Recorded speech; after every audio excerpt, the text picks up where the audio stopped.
Hello everyone, कैसे हैं आप लोग। तो जैसा कि आप लोग सभी जानते हैं कि एनसीईआरटी बुक किसी भी एग्ज़ाम के लिए कितना ज़्यादा इम्पॉर्टेंट होता है। तो आज से हम लोग एनसीईआरटी सीरीज़ स्टार्ट करने वाले हैं, जो कि आपके आने वाले एग्ज़ाम के लिए मददगार साबित हो सकता है। तो मैं ये एनसीईआरटी सीरीज़ करने वाली हूँ। तो आपको अगर इस वीडियो से कुछ हेल्प मिलता है तो प्लीज़ वीडियो को लाइक एंड चैनल को सब्सक्राइब जरूर कीजिएगा।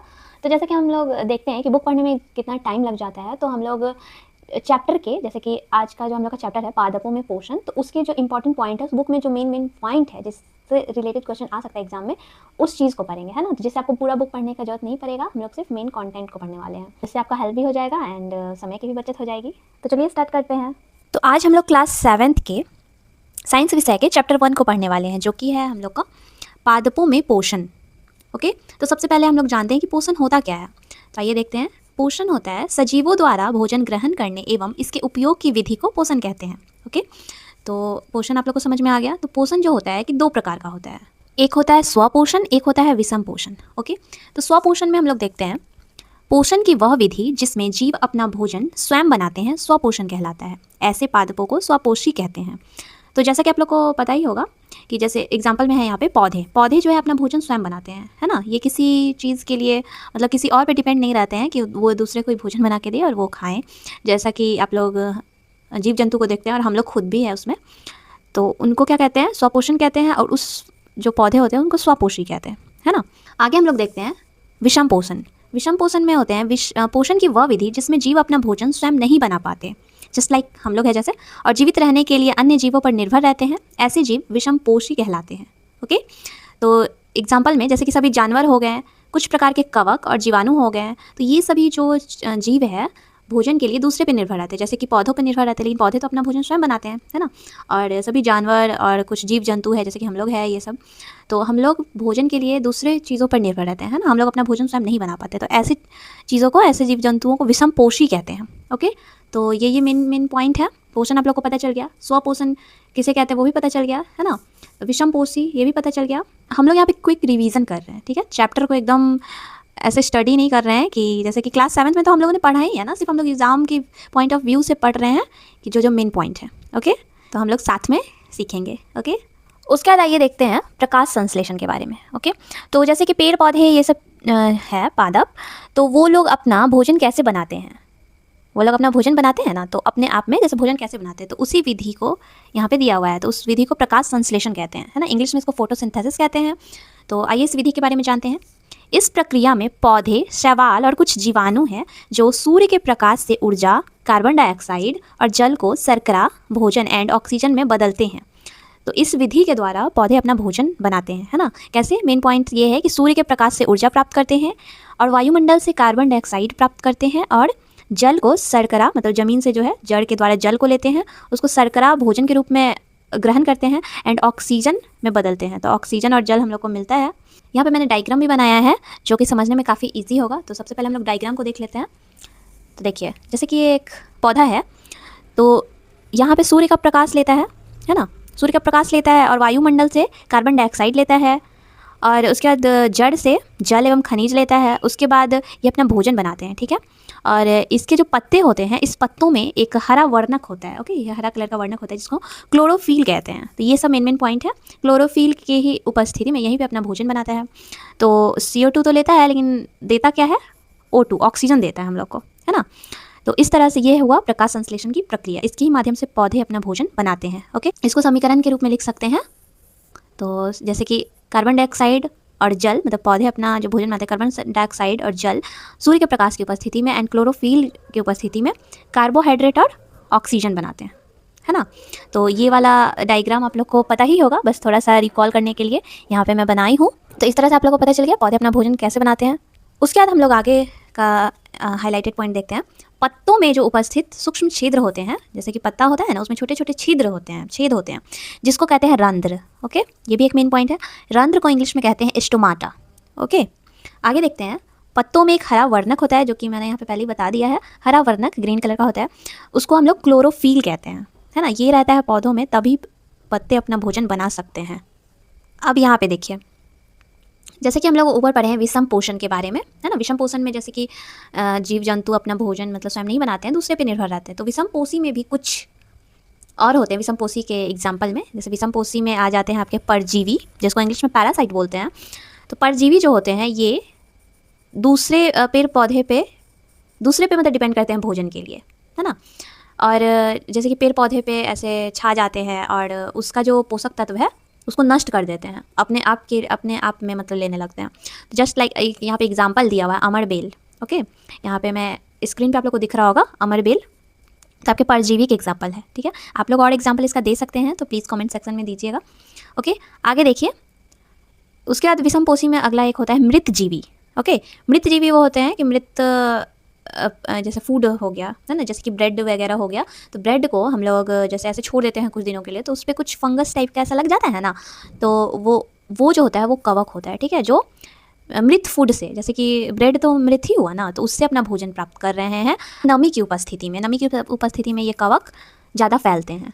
ठीक है, तो ये सब चीज़ें इंपॉर्टेंट है, ध्यान में थोड़ा सा रखना होगा, बस हो जाएगा। उसके बाद हम लोग देखते हैं सहजीवी संबंध। ओके, सहजीवी संबंध आपको नाम से ही क्लियर हो रहा है कि कुछ उन दो चीज़ है उसमें संबंध स्थापित हो रहा है ना। जैसे देखिए हम लोग यहाँ पे देखते हैं लाइकेन, है ना। लाइकेन एक सहजीवी संबंध का उदाहरण है। लाइकेन में क्या होता है कि कवक और शैवाल दोनों मिलकर सहजीवी संबंध स्थापित करते हैं।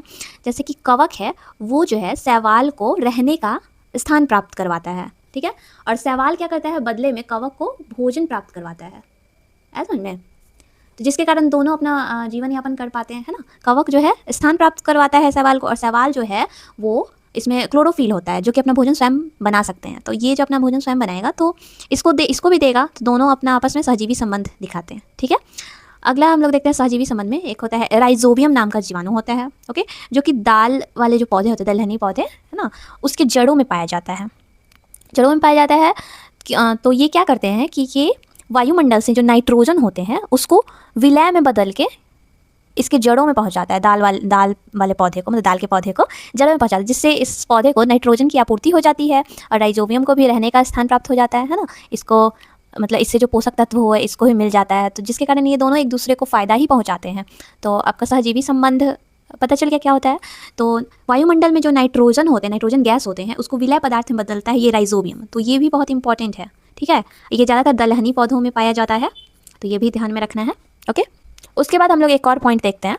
एक होता है कीटभक्षी पादप। ठीक है, वो पौधे जो मतलब कि जीव जंतुओं को अपना शिकार बनाते हैं। ठीक है, ये मतलब कि कीड़े मकोड़े मतलब ये सब खाते हैं अपने, जैसे कि उनका ट्रैप होता है जाल में फंसा के और ये खाते हैं, आप लोग जानते ही होंगे।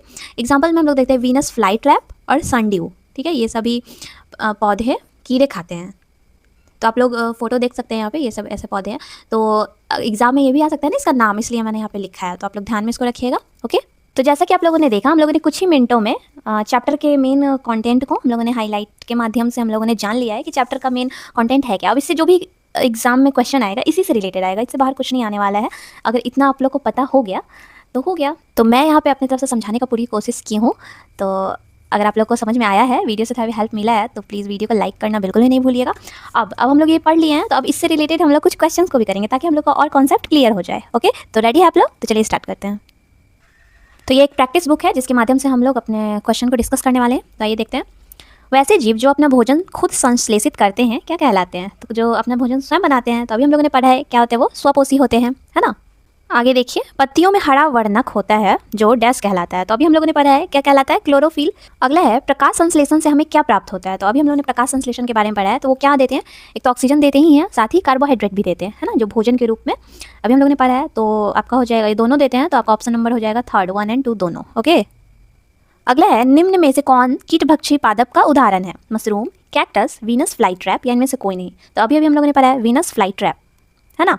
तो देखिए, हम लोग कुछ हाईलाइट पढ़ने के बाद हम लोग कुछ क्वेश्चन करते हैं, इससे हम लोग का कॉन्सेप्ट और भी स्ट्रांग हो जाता है ना।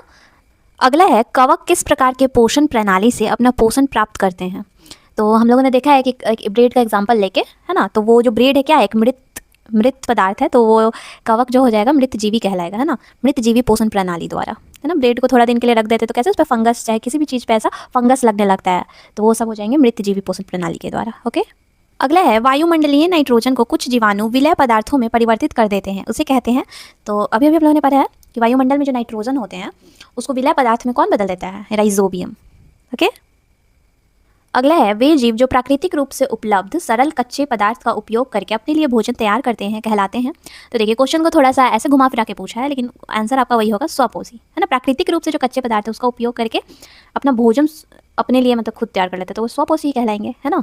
अगला है निम्नलिखित में से किसकी अनुपस्थिति में पत्तियों में प्रकाश संश्लेषण नहीं होगा? रक्षक कोशिकाएं, क्लोरोफिल, रिक्तिका, कोशिकाओं के बीच का स्थान। तो ऑफकोर्स क्या हो जाएगा? क्लोरोफिल। क्लोरोफिल की अनुपस्थिति में पत्ते अपना भोजन नहीं बनाएंगे, है ना, अभी हम लोगों ने पढ़ा है। निम्नलिखित में से कौन सा कथन सही है? सभी हरे पौधे अपना भोजन स्वयं बना सकते हैं, जो कि सही बात है। अधिकांश जानवर स्वपोषी हैं, नहीं, जानवर लोग स्वपोषी तो नहीं है, क्योंकि वो लोग दूसरे पेड़ पौधे या फिर जीव जंतु पे निर्भर होते हैं भोजन के लिए। अगला हो जाएगा प्रकाश संश्लेषण के लिए कार्बन डाइऑक्साइड की आवश्यकता नहीं होती है, जो कि बिल्कुल भी गलत है, कार्बन डाइऑक्साइड की आवश्यकता होती है। अगला है प्रकाश संश्लेषण के दौरान ऑक्सीजन मुक्त होती है, जो कि बिल्कुल सही बात है। तो आपका 1 और 4 हो जाएगा सही। तो आगे देखिए आपका ये ऑप्शन नंबर 1 हो जाएगा करेक्ट। ओके, अगला है पीचर प्लांट कीड़ों को फंसाता है क्योंकि यह एक हेटेरोट्रॉफ है। हेटेरोट्रॉफ का जो मीनिंग होता है ये विषमपोषी होता है ना, ये इंग्लिश में दिया हुआ है हेटेरोट्रॉफ। उस मिट्टी में उगता है जिनमें नाइट्रोजन की कमी होती है, जिसमें क्लोरोफिल नहीं है, मनुष्य की तरह पाचन तंत्र है।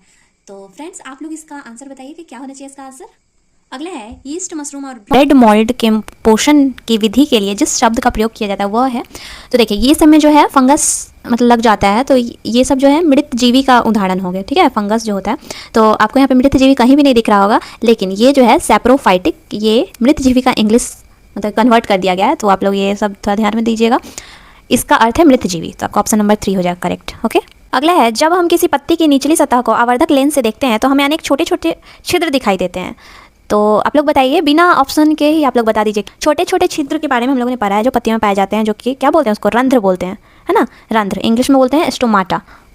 तो यहाँ पे आप लोग एग्जांपल में ऑप्शन में देख सकते हैं स्टोमाटा। आगे देखिए, दो जीव अच्छे मित्र हैं और एक साथ रहते हैं। एक आश्रय, पानी और पोषक तत्व प्रदान करता है, जबकि दूसरा भोजन तैयार करता है और प्रदान करता है। जीवों के ऐसे संघ को क्या कहा जाता है? तो जीवों के ऐसे संघ को हम लोगों ने क्या पढ़ा है अभी, सहजीवी संबंध के बारे में हम लोगों ने पढ़ा है ना, तो वही चीज है, तो सहजीवन, है ना। तो इसका एक एग्जांपल आप लोग दीजिए फ्रेंड्स, हम लोगों ने पढ़ा है अभी, जस्ट पढ़ा है, तो आप लोग कमेंट में जरूर बताइएगा। लास्ट क्वेश्चन है, प्रकाश संश्लेषण के लिए निम्नलिखित में से कौन सा कच्चा पदार्थ हवा में उपलब्ध होता है? ऑक्सीजन, कार्बन डाइऑक्साइड, नाइट्रोजन या हाइड्रोजन। तो ऑक्सीजन तो खुद देता है पौधा, लेकिन यूज क्या करता है, कार्बन डाइऑक्साइड, है ना।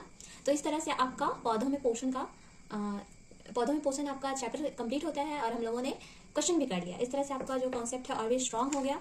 तो फ्रेंड्स अगर आपको ये वीडियो थोड़ा ही पसंद आता है, कुछ हेल्प मिला है, तो प्लीज़ वीडियो को लाइक एंड चैनल को सब्सक्राइब जरूर कीजिएगा, अगर ऐसे ही वीडियो आप लोग और देखना चाहते हैं तो। ओके, तो मिलते हैं नेक्स्ट वीडियो में, तब तक के लिए बाय एंड राधे राधे सभी को।